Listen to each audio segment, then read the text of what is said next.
I remember when my parents used to fight, how detrimental that was, how scared I was as a kid, and how you would go to the lengths of the earth to get them back together.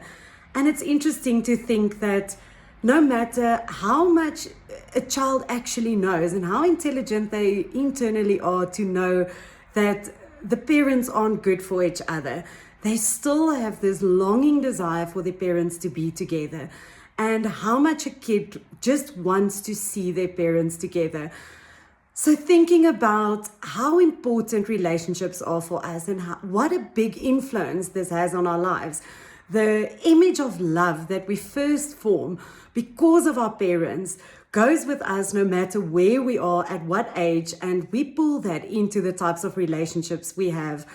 So looking at relationships from a different angle, thinking about relationships as an intelligent organism with a purpose and with a definite function in this world, you can maybe start to experience your relationships in a different way.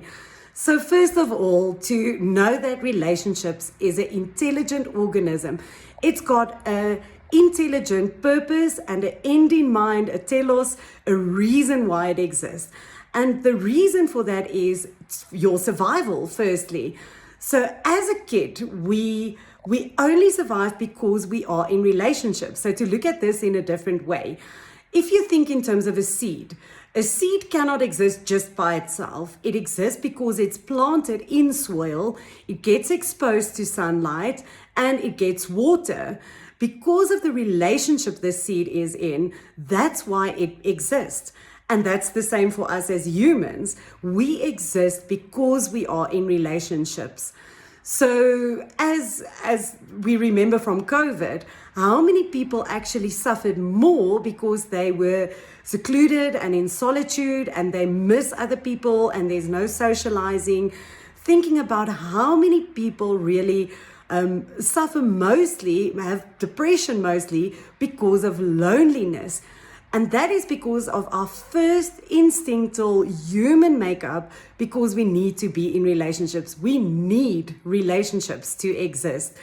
If you also think in terms of how many people write songs about love and how many movies we watch because of love, to see that person fall in love with someone and to end up with that person, that's because our basic structure and our basic makeup is because we want relationships.